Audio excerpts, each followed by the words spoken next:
우리가 이때까지 집을 사면 다 부자가 된다라고 이야기했습니다. 강남에 아파트 사면 부자 되고, 신축 아파트 분양받으면 10억, 20억 벌고 되게 다 여유롭게 되게 잘 먹고 잘 살 수 있다라고 얘기했습니다. 근데 착각하면 안 되는 게 집을 사는 게 중요한 게 아니라 집을 사고 난 이후에 사대보험이나 이자나 관리비 등 각종 부대 비용을 감당할 수 있냐, 유지할 수 있냐가 더 중요합니다.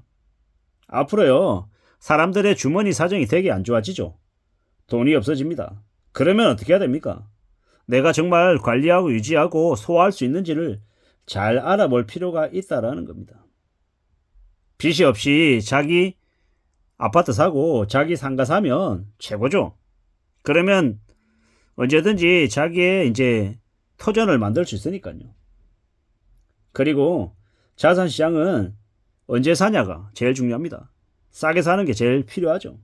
그리고 그 싸게 살 수 있는 때까지 기다리는 게 제일 필요합니다. 지금 나라가 파산으로 가고 있을 정도로 되게 안 좋죠. 국가 재정의 파탄이 너무 심합니다. 파산 가구가 역대 최대라고 하고 악성 미분양도 계속 늘어나고 있습니다. 고분양가도 난리죠. 분양이 안 되고 미분양으로 자꾸 늘어나니까요. 부실이 아니고 만기 연장이라며 자꾸 미루고 있습니다. 상한유예 만기 연장이 400조가 넘었다라고 하는데 시간이 지나면 지날수록 더 이제 늘어나는 거죠. 그걸 알면서 계속 빚내라고 부추겼어요. 수백만 명을 나락으로 떨어뜨리는 거죠. 진짜로 몇백만 원이 없어서 이 아파트 경매 처분당하는 걸 겪게 되면요. 어떻게 됩니까? 사람들이 쇼크에 빠지죠. 몰락간다라는 거, 집이 망했다라는 의미가 뭔지를 사람들이 그냥 드라마나 영화에서나 보지만 현실 세계에서 그걸 겪으면요. 거의 대부분은 인생을 복구 못합니다. 비싼 30평, 40평대 아파트 살다가 저기 반지하에 되게 공기도 칙칙한데 거기로 이사해서 살면요. 삶이 되게 우울해져.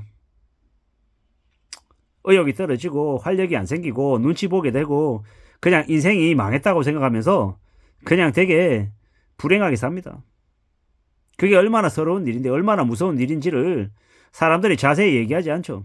왜? 불편하니까, 싫으니까. 그런 얘기 들으면 짜증나니까 그런 얘기 안 하는 겁니다. 단칸방에 가족들이 옹기종기 산다라는 게 그게 무슨 의미인지를 이제 잘 모르는 거예요. 참 씁쓸하고 참 무서운 얘기들인데요. 어떻게 살아갈 수 있겠습니까? 어떻게 살아낼 수 있겠냐라는 겁니다. 참으로 씁쓸하고 참으로 답답한 이야기들입니다. 사람들이 돈이 없다라는 건 그냥 돈이 없으면 그냥 현금 서비스 받고 카드론 받고 카드 돌려막기 하고 긴급 생활자금 대출 받고 나중에 사채 쓰고 사채까지 쓸 정도로 궁지에 몰렸으니까 돈이 없으니까 이상한 그 신체 노출한 사진 보내주고 사채 썼다가 인생 더 꼬이고 또라이 같은 사채업자가 들러붙어가지고 괴롭히고 그러면 이제 이 한많은 이 세상 그냥 던져버리는 거죠. 그런 무서운 일들이 계속 벌어지고 있다고 생각해야 됩니다. 지금은 더욱더 조심해야 될 시기고 정말 정신 바짝 차리고 살아가야 된다라는 겁니다. 이 험한 시대를 살아가고 있는데 이 무수히 많은 또라이들이 정신 나간 년놈들이 자꾸 유혹을 합니다. 괜찮다고. 부자가 되려면 이 길밖에 없다고. 한방에 인생 한방에 바꿀 수 있다고 개소리 합니다. 근데 정신 바짝 차려야 되죠. 그런 얘기에 놀아나면 삶이 그냥 같이 추락하는 겁니다. 인생이 끝장난다라고 봐야죠. 그런데 우리는 아무 생각 없이 사는 이들이 너무도 많습니다. 그냥 괜찮은 것처럼 별거 없는 것처럼 뭐 남들보다 내가 좀 더 똑똑하기 때문에 이런 기회를 갖는 거기 때문에 괜찮다. 그래 내가 잘 설계하고 있기 때문에 내가 좀 더 잘 준비하면 나는 그냥 20억 30억 부자가 될 수 있어.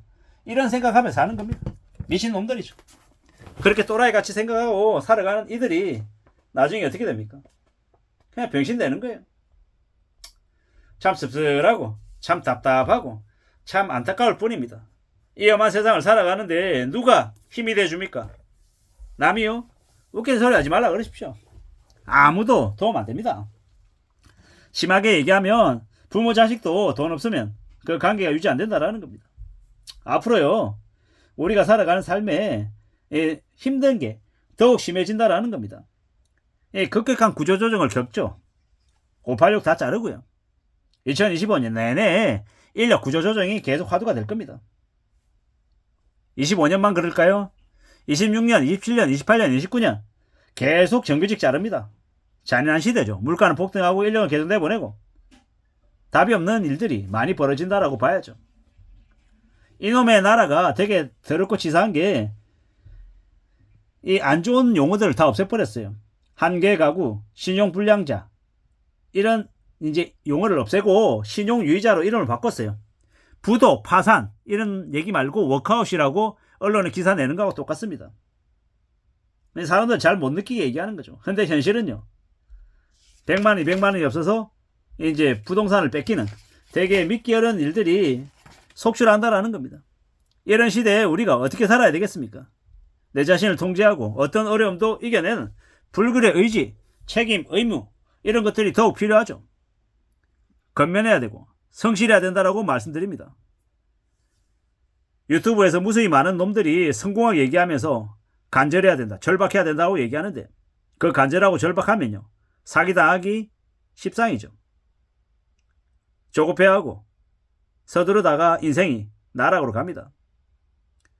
부채로 인생이 엮이면 이제 되게 우울해지죠. 빚이 없고 여윳돈이 있어야 되고요. 가족들하고 여행도 가고 맛있는 것도 먹고 이럴 때 삶의 시야도 넓어지고 또 의지도 생기고 열심히 살 각오도 하게 되는 겁니다.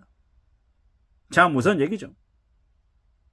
우리가 앞으로 살아가며 더욱 정신 차리고 더 각오를 높여야 됩니다. 소비 욕구도 참아야 되고요. 절제력도 생겨야 되고 더욱더 조심하며 살아갈 각오를 해야 됩니다.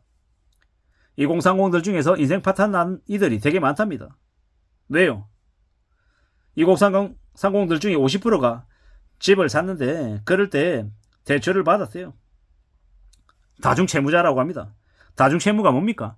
주택담보대출도 받고 마이너 대출도 받고 예금약관 대출도 받고 보험약관 대출도 받고 대출이란 대출은 다 땡겨서 한 방에 다 쏟아부은 거예요. 그러다가 조금 삐끗하면 어떻게 됩니까? 그냥 마실 가는 거죠. 뭡니까? 시값 1억 떨어지고 2억 떨어지고 대출이자 3%에서 5% 6% 되고 하면 그냥 속수무책으로 무너지는 거라는 겁니다. 함부로 빚지면 안 된다는 이야기를 계속 드렸습니다. 빚을 2억 3억 갚는 것도 되게 어려운데 5억 7억 8억 빚 냈다? 죽을 때까지 못 갚습니다. 이게 현실이라는 겁니다. 앞으로요. 정신 바짝 차리고 살아야죠.